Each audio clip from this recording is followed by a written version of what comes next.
It's because it's different. I like to think that it's different. If you look at the WWE, and this is the trap, and you're guilty of it sometimes, by saying that certain things are better. Now, I can't look at this as better. I got to look at this as different. You're going to probably say, oh yeah, New Japan, that's way better than any pay-per-view but WWE. So you're going to say that. But you can say that. It is fine. It's your opinion. But I look at it as different. I thought it was way more filler than it need. I think that is definitely a big problem with the current New Japan shows. I will say that. A lot of filler. A lot of filler. A lot of tag matches.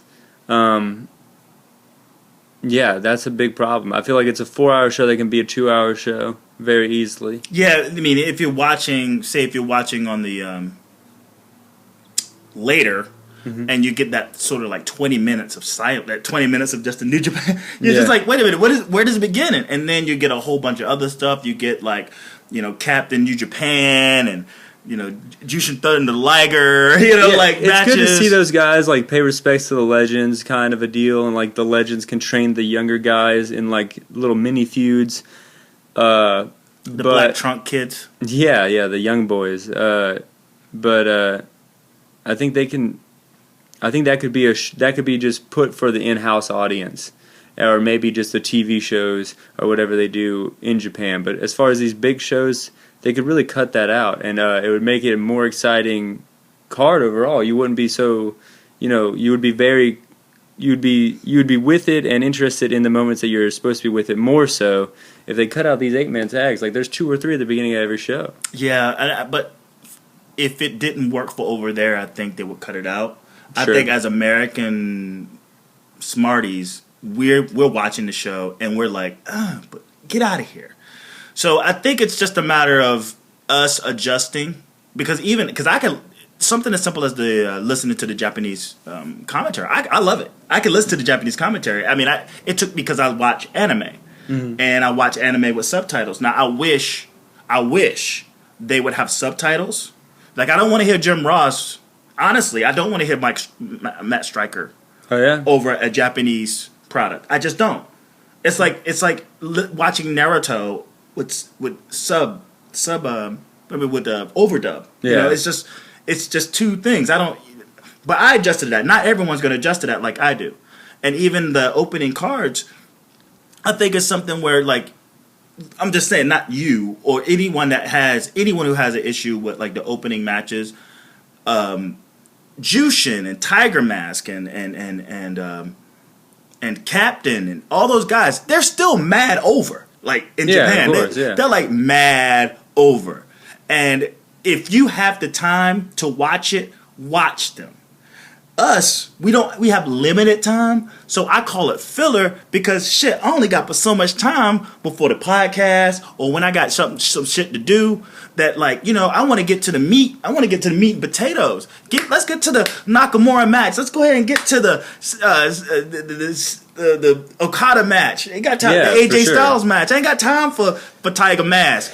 When I got time, I will check out Tiger Mask. Yeah, and plus, like we've been seeing him for years, and I think it's more of a nostalgia pop, even though it's the same nostalgia pop every show. I feel like it's a different culture and everything. That's true, and yeah, I think I couldn't agree more with what you said. But the matches. Oh, yeah, going through the card. So the matches was now. Answer me this. Starting from the top to the bottom, the main event was Shinsuke Nakamura against Carl Anderson. Mm-hmm. You had Tanahashi and Shinata versus Okada and Sakuraba. Mm-hmm. Shinata and Sakuraba are like open guys, like open. What do you call it? The belt that Ishii has. Oh, the never. They're like never guys. They're like post MMA guys. Just fucking watching those two styles in there was like awkward. But they were from a time where the New Japan tried to do MMA and wrestling, and they would do both, and that was like in the late 2000s, I think. So they're way past their prime, but it's just like kind of like still good, just like the Ligers and everything like that. Just seeing like say something like Okada tangled up with Shinata, and it's like, wow, this is two different things. I think there's a 24-year-old and a 6-year-old, I think. you'd be able to, it's like if you saw, even though... No, I think that's literally their age difference. Really? Yeah. Well, I'm talking about in terms of styles. Like, it's almost if you saw Roman Reigns in the ring, not necessarily with an MMA guy, but like an older MMA guy. Yeah. I guess that's what, like a Ken Shamrock or something. I was about to say that. It was like, but Ken Shamrock is like MMA-ing it up. Mm-hmm. And then Roman Reigns is, sports entertaining. So it was like a weird paradox. That was weird. So then you got Ishii versus Hanma. Yeah, who's super over. This is one of my favorite matches that I can remember. It consisted of like 90% headbutts and elbows. It's the most headbutts you ever seen. People lost their shit for like an enziguri kick because the way they built it up, like that was a big deal. But they were beating the shit out of each other. That's all those. Anytime Ishii in there, because he beat who's the gorilla guy? That was what's his name? His name is oh shit! I know you're talking blonde hair. It's gonna hit me. It's like not. It's gonna hit me in a minute. He wrestled earlier in the show. Yeah, he was part of the gimmick match. I didn't even watch that shit. Yeah. But you had AJ Styles and Bad Luck Phil versus representing the Bullet Club versus Yoshihashi and Toru Yano, who are, Toro is over, even though he's a weird dude. I like that dude, Yano, dude. Like, but his match with Tanahashi. Yeah. That's why I like. He's like. What the hell was that? That was called. The name of that pay-per-view was called. It's beginning with a D, I think. Yeah, I know which one you're talking about. But yeah, he had a feud with Tanahashi earlier this year that I thought was great. I thought Yano is an excellent heel, very good chicken shit heel, and then he also really his offense where he throws his weight around is real. I think real interesting to watch. But what did you think of that match with AJ and everything like that? Well.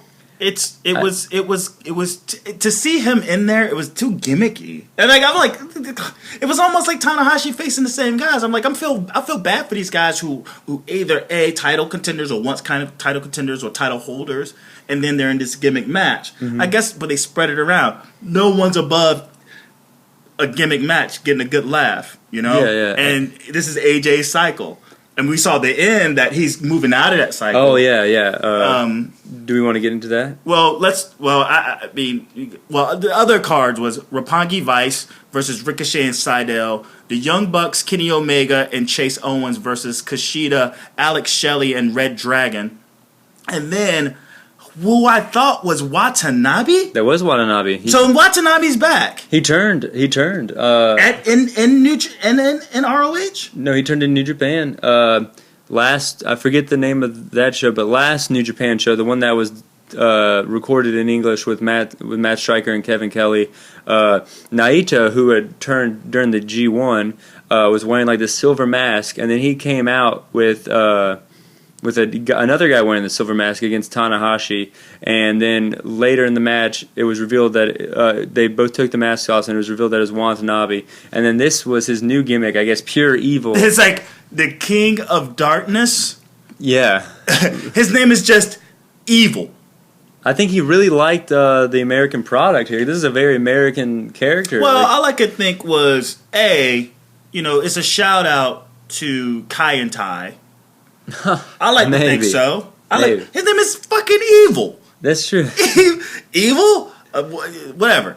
And then it's like it's the Undertaker. Yeah. And with the weird, he has like got the singlet now. He doesn't have the tights like he was wearing in Ring of Honor or past. And the 5-minute intro to the ring. It took him 10 minutes to walk to the ring and get in the ring.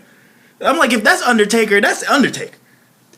Yeah, I think he came to America. He picked up some stuff, and then he's now back home because Naito goes to CMLL in Mexico, mm-hmm. and then that's how he started the gimmick. I think there's a group in Mexico that he's kind of playing off of, mm-hmm. or if not, he's is. Yeah. So then I guess that's him and Watanabe are in that group in Japan. No, the thing is that group in CMLL, mm-hmm. they don't want to do the group anymore. That's why Naito's pissed. Oh, that's why Naito's turning. Because he went back to Mexico to try to get himself back together, because he's been losing matches in New Japan, and he figured he'd go recharge his battery, go to Mexico, hook up with. They're called the Desperados. I don't know what the fuck they're called. Well, anyway. It's like something I've heard. I forget the name, but it means like the ungovernable. Like they can't be governed. Like they're a league of their own. Yeah, the Desperados or some shit like that, right? And they're like, nah. They're like, hey, let's get the band back together. They're like, nah, that's okay. And he's like, what? Well, fuck this. And he goes back. He's back in New Japan, kind of heartbroken. Yeah, and he just doesn't care anymore. So he's an asshole. Like, I love it. When he walked in, the crowd went nuts. And, like, I guess his new gimmick now is, like, you get in his way. He don't give a fuck who you are. You get in his way, he's taking you out. And he took out the ref first. He took out the fucking... Because I guess he's going up against Haruki Goto, who actually beat... Goto actually beat... Him and Nakamura had a feud earlier this year. Okay. For some reason, I think he faced someone else, though, that he actually beat to face Nakamura. It doesn't even matter. Okay. But, so, yeah, I mean, Evil is just putting on a fucking heel clinic. He's very, very American style. You liked it? I did. I mean, I think it sure beat the hell out of Watanabe. Yeah, I didn't. I heard about it before I watched it, so I guess I was watching with a little bit of just preconceived notions. But at the end of the day, I liked it. I think it's good to have a difference, in New Japan, and it's good to just mix it up in all these different promotions. And I think he does that. I think he stands out, which he didn't really before. Oh yeah, he was a joke. Well, anyway, yeah. He's wrestling in a very American style. He's attacking the leg the entire time. He's doing everything possible to keep Goto down. This is Evil, by the way. And then Naoto shows up when Goto puts him in like a arm bar, and then he just fucks everyone up and then he's fucking up all the young boys. He's fucking up all the officials, and then Shinada comes in for the save. And I guess that's their new feud moving forward. Probably for the Dome. This is the last big show until the Tokyo Dome. There's the World... Wrestle Kingdom? Yeah, Wrestle Kingdom. So this is pretty much setting up the matches that we're going to see at Wrestle Kingdom. Mm-hmm. So Young Bucks, Kenny Omega, and Chase Owens representing the Bullet Club versus Kushida, Alex Kelly, and Red Dragon. Now, I've heard the name Alex Shelley before, but I'm not sure at all who this guy is. Oh, well, he was in TNA for a long while. He teamed with, what's his name? For the Motor City Machine Guns. I forget. He's now, Oh, are you talking about he teamed up with, so Alex Shelley and the guy in NXT now? No, he's not in NXT. Oh, Motor City Machine Gun.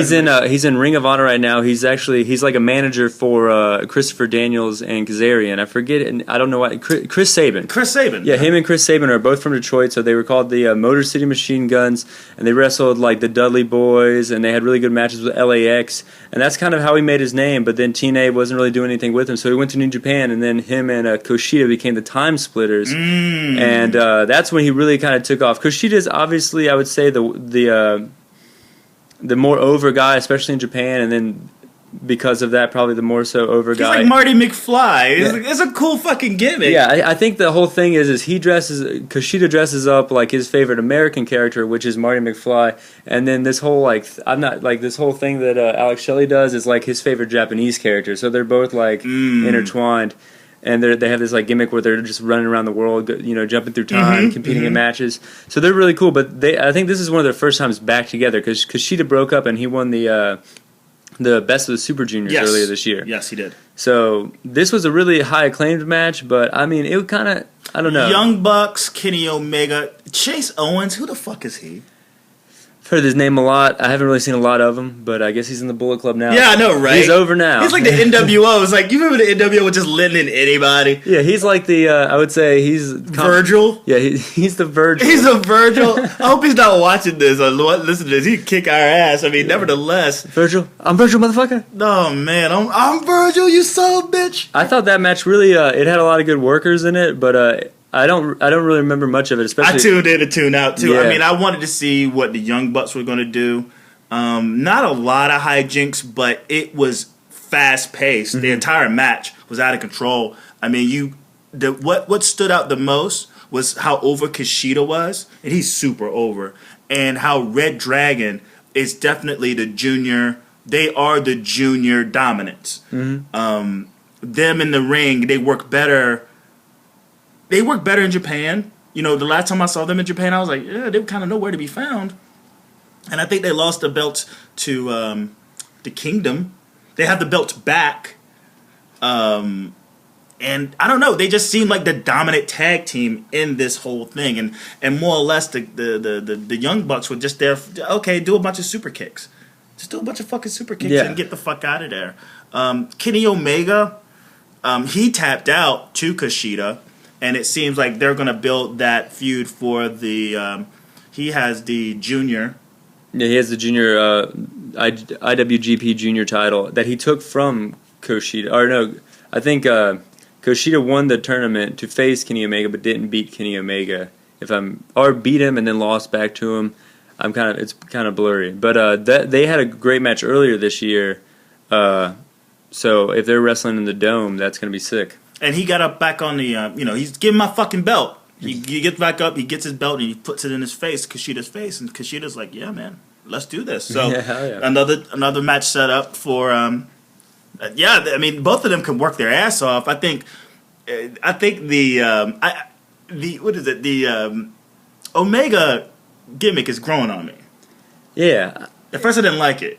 He's a bit out there, man. I feel like if people talk about how the Bullet Club's really too big now and everything, like we just talked about Chase Owens, I feel like Kenny Omega is a case in point because I think his character and how he acts and everything could stand on its own. He can be a solo heel if he wanted to. He could be like a Randy Orton kind of a guy. I think, yeah, I definitely think so. Because he's not a little dude. He's as big as Tanahashi. Yeah, he's a big guy, and I think he's a great worker. He can be a heel, Nakamura. He's as big as Nakamura. Yeah. He kind of reminds you of Nakamura a little bit. But I think he's kind of hiding in the Bullet Club a bit. I guess he's the champ. I guess I don't know how it is over there, but he just seems like they could do more with him outside the Bullet Club than in. Well, let's just say if that was a power struggle between who held the belts, let's just say if AJ Styles takes the belt, takes that Intercontinental belt from Nakamura, and then you have Omega with the he's junior. And it's like a power struggle within the Bullet Club of champions. Yeah, that'd be cool. Yeah, that would definitely be some great matches. But would it be? Is it time to break up the Bullet Club? No, not yet. Not yet. How long have they been a team?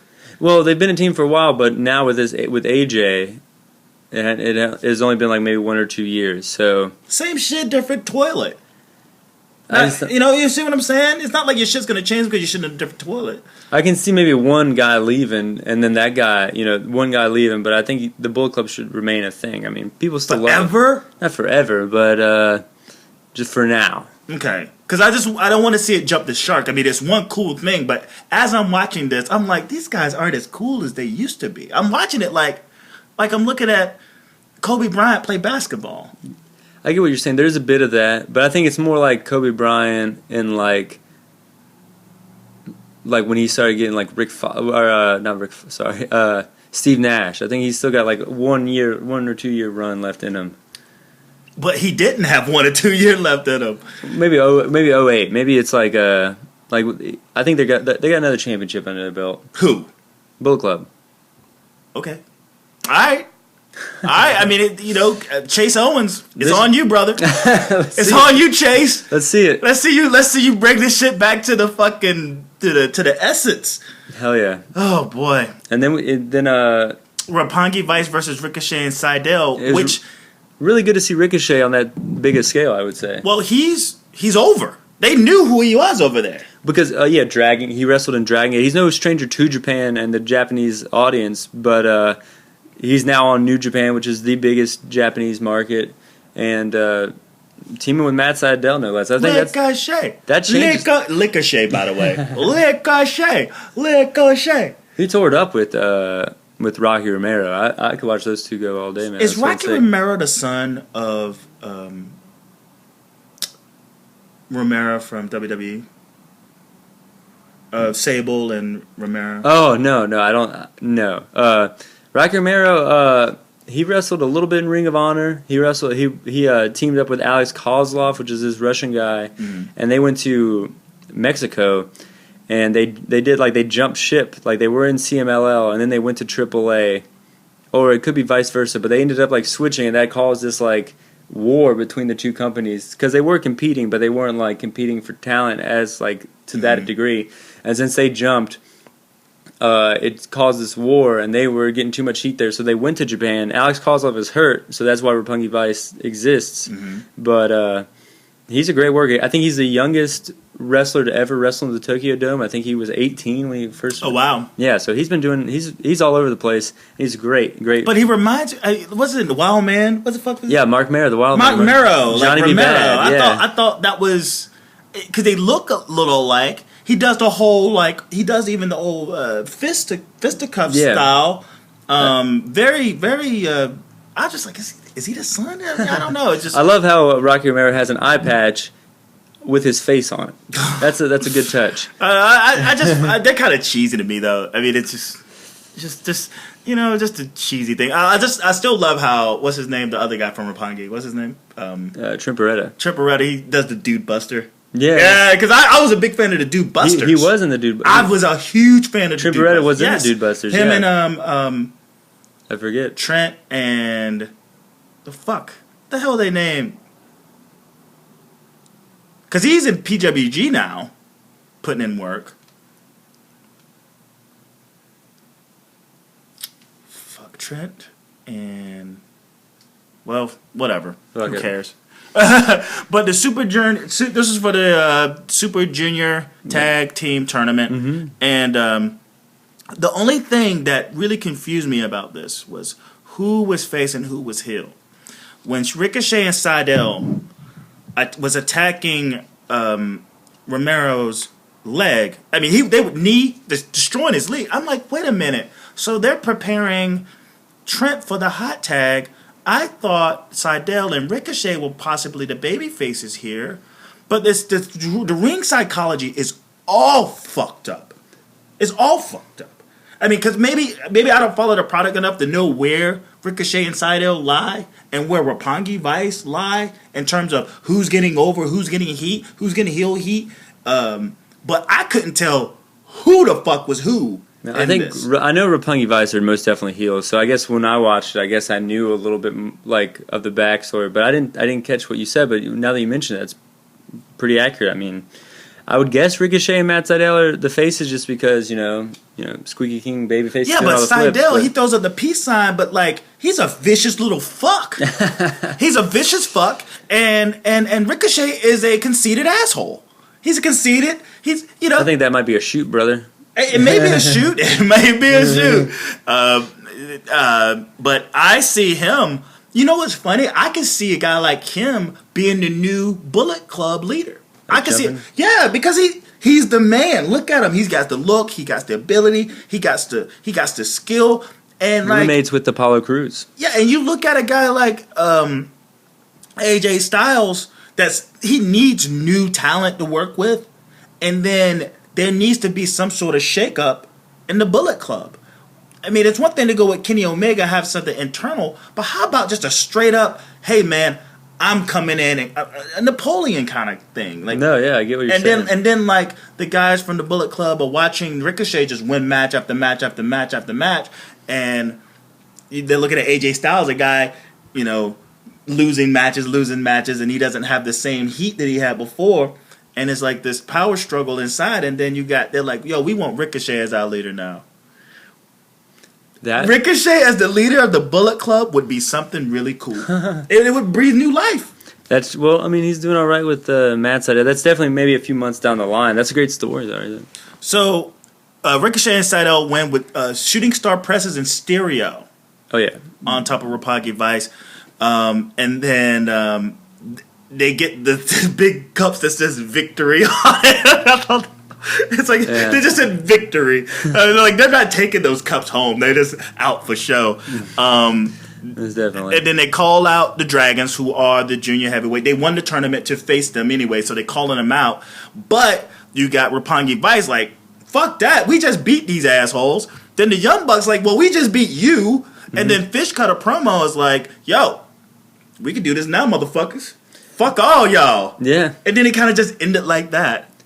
Yeah, that's what I was saying. It's like, why would you say we can do it right now without it going into the match? But I guess that's setting up for the Wrestle Kingdom. Very similar to what they did last year, Wrestle Kingdom. I think it was a 4-way junior tag match to kick off the show last year. But they gotta pick somebody. I mean, if they just had a tournament to see who was gonna face, which I guess is Ricochet and Seidel, just stick to that. I agree, but I think maybe with just like it just wouldn't. I guess their fear of that it wouldn't play out well in that such a large audience. They need to fit everyone on there, but I'm not sure.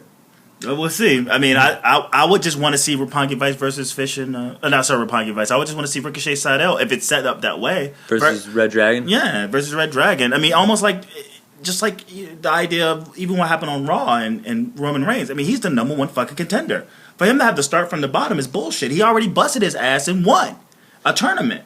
That's true. So it's the same here. If you win a tournament, like don't play with us as fans and say, and get us invested in one thing and then just throw it all away to move on to another story. I think that's bullshit. Well, they might have that. They might have the Seidel Ricochet versus Red Dragon match on a smaller show, and then have the 4-way thing. I see what you're saying, but man, fuck that. Leave that shit. They're all stars. They're stars. Yeah, you got the Dragon Gate star, you got the WWE star, then you got the ROH stars. Yeah, they're all. Yeah, they could get in there. I'm just saying, like, just Ricochet and Seidel and Red Dragon. They're big enough stars to be able to not. You throw any two other people, you throw 4 other people in there, it becomes a clusterfuck to me. And I don't want to see that. I don't want to see that for a title match. I mean, you see it too often now in 4-ways or triple threats and all that shit. Yeah. Like, just keep this shit simple. There's not much to say about the AJ Styles Bad Luck Phil Bullet Club versus Chaos. I don't mind. I like Yano, and then I like. But I don't mind Bad Luck Fale most of the time. But just knowing AJ Styles could be in the ring, it really made it hard to watch Bad Luck Fale. You know what I mean? Yeah. Like, it was just like, come on, man. AJ could be, I don't know. Yeah. But, that's all I got to say about that match. He drops the style clash, and they win. Nothing really moves forward. Well, we'll see more with AJ later on the show. They need to do something about Chaos. They are a bunch of jabronis. What? I mean, and what's called is part of Chaos, right? Nakamura, he's Chaos. But, man, whatever these dudes are, they need to... I mean, they're mad over... But I just can't take, you look at a guy like Okada, you look at a guy like Nakamura, and it's like, well, what's this J&J security shit over here? Ishii versus Hamna. Yeah, Hanma. Already talked about a great match. Red Shoes! Yeah. Red Shoes! I can't believe they didn't give it to him. I mean, maybe they have plans to give it to him in the Dome, but, like, this was the perfect opportunity to finally give Hanma that belt, man. The crowd wanted it. Everyone wanted it. I was marking out, man. If they don't do it, man, I'm gonna just lose faith, man. He's the Roman Reigns of the Never belt. Dude, I love it, man. Dropping the headbutts all the time. It was so many headbutts. Channeling Harley Race, it's great. And then his voice is like a Vietnam helicopter or some shit. It's nuts.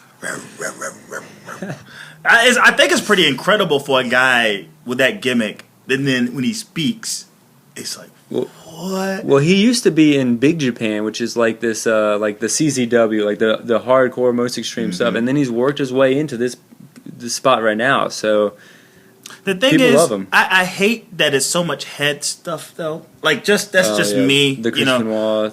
Well, not even that. Just NFL, just concussions in general. I mean, he's putting his brain through a lot of work, and by the time maybe I don't know. He looked like maybe he's in his 40s, maybe he's in his 40s. By the time he hits 60, man, he's probably going to be a vegetable.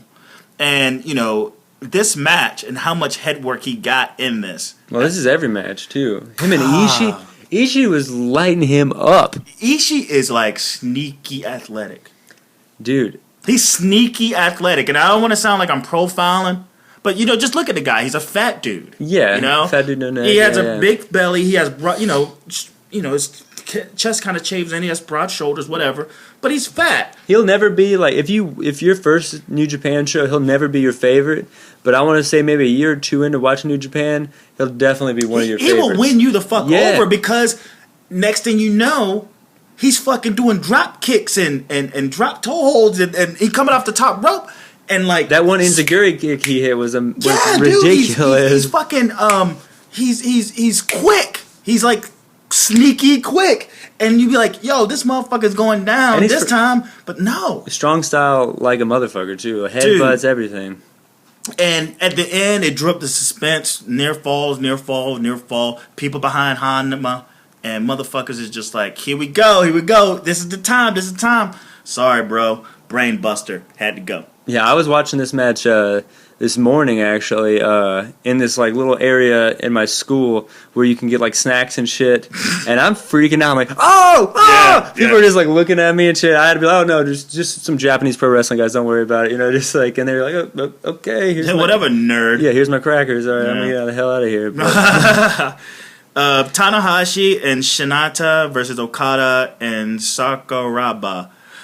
The thing is, I don't think I've ever seen Okada in a tag team match he won. I've never seen it. I wonder if you're listening, iTunes, SoundCloud, fucking Podbean, if you're out there, if you're listening, and hit me at PJTW Central on Twitter. Please show me a match where Okada is in a tag team and he wins, okay? If you're in a tag team with Okada, you fucked. You're taking the fall. You're fucked. You're fucked. You're not gonna win, and you're taking the fall, and you're doing the job. I'm just saying, and not to jump the shark. You know, not jump the gun here. Jump the gun here. Red Shoes is in here, this motherfucker again. What's up with Tanahashi in the briefcase? This motherfucker won Money in the Bank. I don't remember seeing him at last Money in the Bank. I think that's the whole thing. I think it's the same thing. It's like a Money in the Bank type thing. Is this new? They have always had this? I think WWE was first, but I'm not sure. And I think WWE's first in everything. I don't know. They are. I mean, all those innovations. Yeah, it all comes. Well, because they refuse to acknowledge other innovations, man. I feel like War Games and like the scaffold match would be great matches to bring on to the WWE product. But they didn't make it though, so fuck it. No, they didn't. Yeah, exactly. So I feel like that's how that happens. But so what? How do you get this? How did you get this Money in the Bank? I can't remember. I just know that it's not. I know that it's Tanahashi versus Okada 3, but second year in a row. And Wrestle Kingdom for the belt. It's gonna be over. I think Okada's got it. We'll see.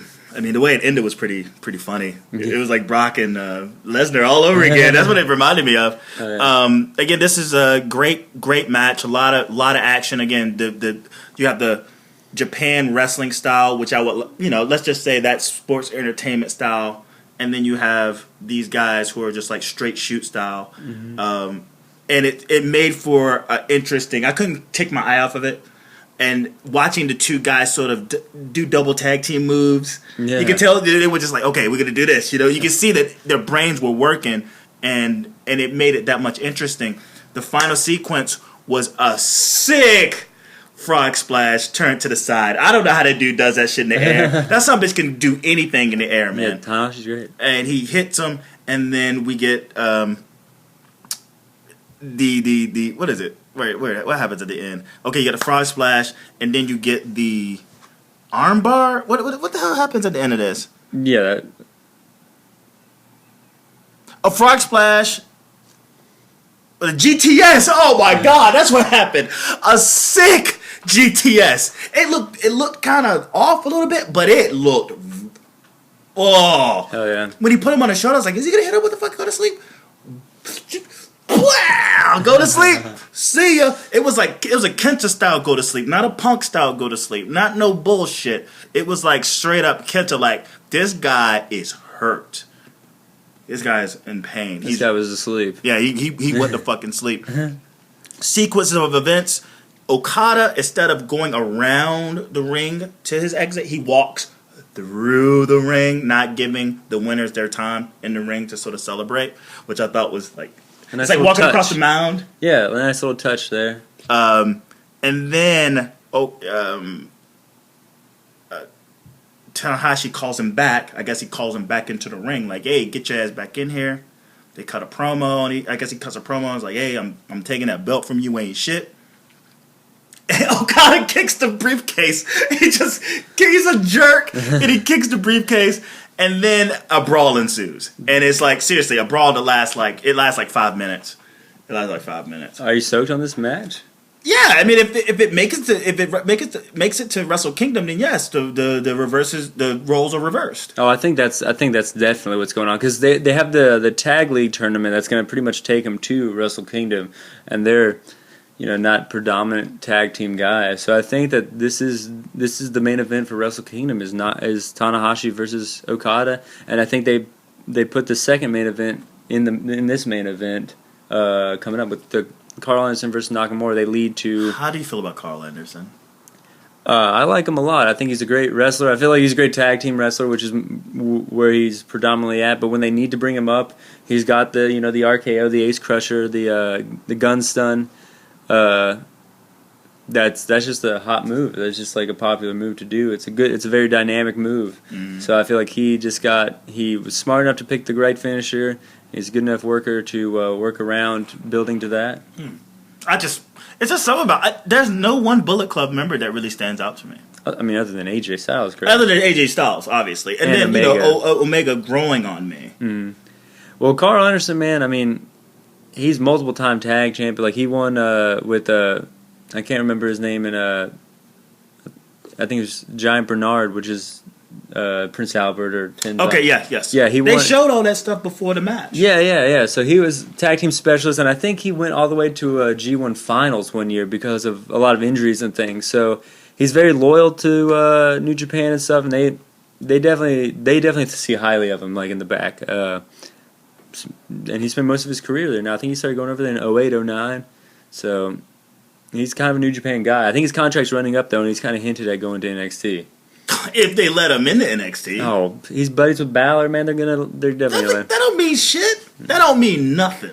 That means nothing. If Triple H has his eye on you, either Regal has his eye on you, the Tensai, whatever the fuck, Prince Cyber, whatever the fuck he goes by now, because they changed his name and yeah, he goes by his real name. Yeah, forget because he got fired, so they rehired him under his real name, which is some bullshit. I don't know if you noticed that.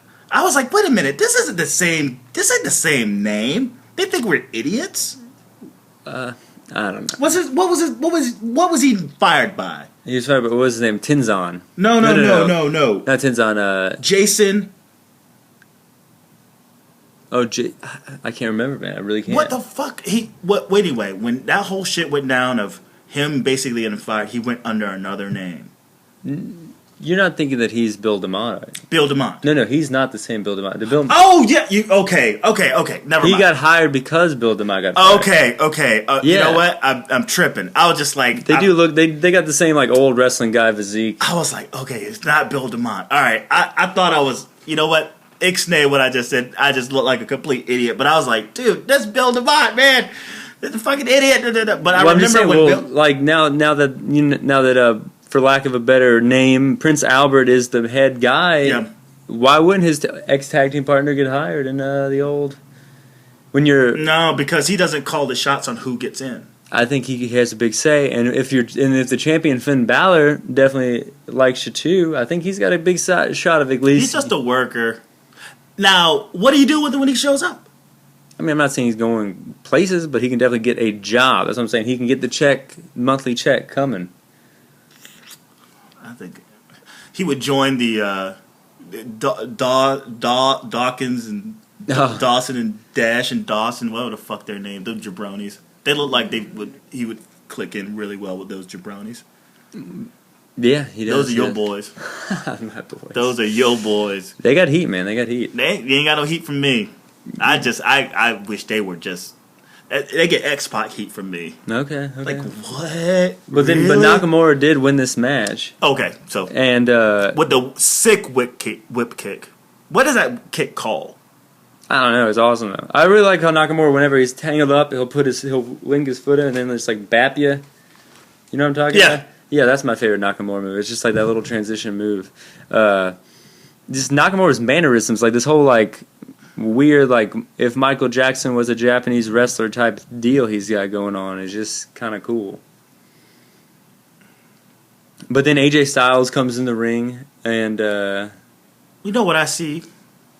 What do you see? He's like a mixture of like, to me, he's like, what the fuck is his name? When I see his movement, I think of Violator from Spawn. Oh yeah. You know, I think Violator. I think it's sinister. There's nothing cute about Nakamura and his movements. Nothing cute at all. There's nothing that screams, "Oh, this is so adorable."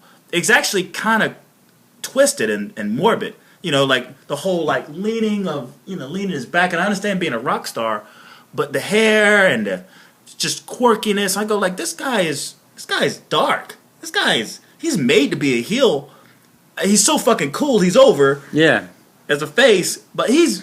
I mean, if he ever turned, it's gonna be tough. Like Edge, when Edge came back and tried to turn heel, the fans wouldn't let him turn heel. Yeah. It would be the same with Nakamura, but like the red, it's a mixture of Carnage. I think Violator. I get that. And even like just because he's so long, what he's 6'7"? He's lanky. He's a tall dude. What did you think about this AJ Styles Nakamura stare down? And I mean, obvious Intercontinental title feud, AJ Styles versus Nakamura. This is definitely a dome match. Hey, I didn't even know AJ Styles was out there until he just emerged. Yeah. At that moment, and he just kind of steps up the crowd because he shoots the gun and he catches the bullet. Yeah, like. He just called it, whatever. And then the crowd was like, whoa! Yeah. I thought that was... The Japanese pop is just so cool, man. Yeah. It's like, whoa! Yeah. And, I don't know, I'm taking this, and I think he addresses Styles. I think he says something in the ring as AJ's walking out. I was like, hey, I'll fight that motherfucker, what's up? Now, that's something we were talking about on the New Day podcast, and I was questioning, we don't have to go into it, but I was questioning Nathan about the significance of moving from being the heavyweight champion, because AJ was a junior heavyweight, then he became the heavyweight, and then he now, since he's not anymore, he lost to Okada. Now he's going after the Intercontinental. He's going after the Intercontinental belt, and I go, is that a step down? Because it's not like you're going to see Randy Orton all of a sudden wanting to go after the well, but you saw Bryan do it, and you saw... No, Bryan didn't do that.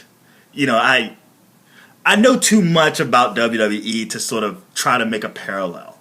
I don't know much about New Japan. He had the world title, and then the next year at Mania, he won the Intercontinental title. Yeah, but like... there was some backstage reasons for that where I was just like, I don't want to draw a comparison. I would much rather compare, let's just say... the idea of Cena going after the U.S. belt, or say, sure, or Randy Orton looking at the Intercontinental belt, like what? I ain't going after that crap. Well, I think when RVD had the TV title in ECW, he defended it so much that it became like as big as the world title. So I think Nakamura is doing the same thing. Like he defended it was the IC belt like last year against Ibushi, so he's had this title forever. No, he's lost it though. He lost it to Goto, but it's very much his title, I think. And that's who Goto beat. Yeah, and I was like, he had a quality win not too long ago. Yeah. So I think it's just very much his title. So I feel like facing Nakamura for the IC title is a big match. Just like facing John Cena for the US title isn't like facing But that's the thing. Is it about Nakamura or is it about the Intercontinental belt? What Nathan said is that they're equals, and I'm like, in my head, I'm like, they can't possibly. I think Nakamura has made that belt. I would say not equal, but I feel like that much lower. Like not, it's not the IC belt, but it's not the world belt. It's like the SmackDown belt. It's like right underneath it. And the fans. That's what I would say, but it's just my opinion. Over. I mean, like this one Okada sort of interview. It was like an access surrounded by him wanting to get better. And him having his feelings hurt that the Intercontinental belt was voted by the fans to headline a certain pay-per-view. And he's like, dude, it's like, man, all right, the Intercontinental it stung him. He worked so hard, and he thought he was over enough, but it's just that Nakamura is just so much cooler to the fans than say Okada is, or his in-ring ability is better, or what have you. I'm just saying, Goto had the Intercontinental belt. He had to get that shit back up real quick because it just didn't have the same sting. Now, you look at John Cena in the U.S. Open Challenge. That belt doesn't exist on Alberto Del Rio. We're not even talking about the belt on Alberto Del Rio. We're talking about Mex America, man. So that might happen. Well, I don't think AJ's winning, but that might happen with AJ if he did win. Yeah, I would see it because I think it happened with Goto. I think when Goto, there was a big ovation when Goto beat him, but then you obviously saw that it didn't last long. I'm not sure. I guess I'm just an American fan. I didn't even think about that belt. I was just like, oh, Nakamura and AJ, holy fuck. Yeah. That just went through my head. I wasn't even. The belt was secondary to the match, whereas I feel like the world title match between Okada and Tanahashi, maybe because I've seen this particular feud build, I'm thinking that this is a world title match. So whatever that means. But I would say that the Intercontinental title in Japan, it is seen as, it is getting there. It's getting equal, I would say. I don't think it's there yet, but because it's on Nakamura, I say it's building. But it seems like it's more about Nakamura because he came down after losing the belt to Tanahashi, right? Yeah. And I don't think he lost it to Tanahashi. I think he lost it to someone prior. I think he lost it to the Gorilla guy. He had the title he's had the title off and on for years. The heavy. The heavyweight, yeah. He wrestled Brock Lesnar for the IWGP title, in 06. Yeah. But what's the guy with the gorilla? What's his name? I want to say. I don't know. It loses me, man. Yeah. It's I know his name. It's gonna eat you alive, man. Don't worry about it. Okay, all right, whatever. But we're gonna. All right, we've talked enough about fucking New Japan. I think anyone who's watching or listening is quite surprised that we've involved that much into New Japan. But it's a fun product to watch, and we're a wrestling podcast, and any opportunity we can actually exit the WWE world, we will. Yeah, sure. And this is a big deal. I mean, they're gaining. They're not on a WWE level, but I think they're most definitely gaining steam worldwide, and they're a big deal. I mean, they do a big WrestleMania type show. They're the only other company that can do it. They can pull it off. So even if you don't follow the product, if you listen to this, we have a grasp a little bit, and hopefully we spark some interest. And if not, you fast forward during the next 30 minutes. If you're watching on YouTube, that will be its separate sort of 30-minute block of talk. But if you're not interested in listening to it, that's all good. But right now we're going to move into Raw from Manchester.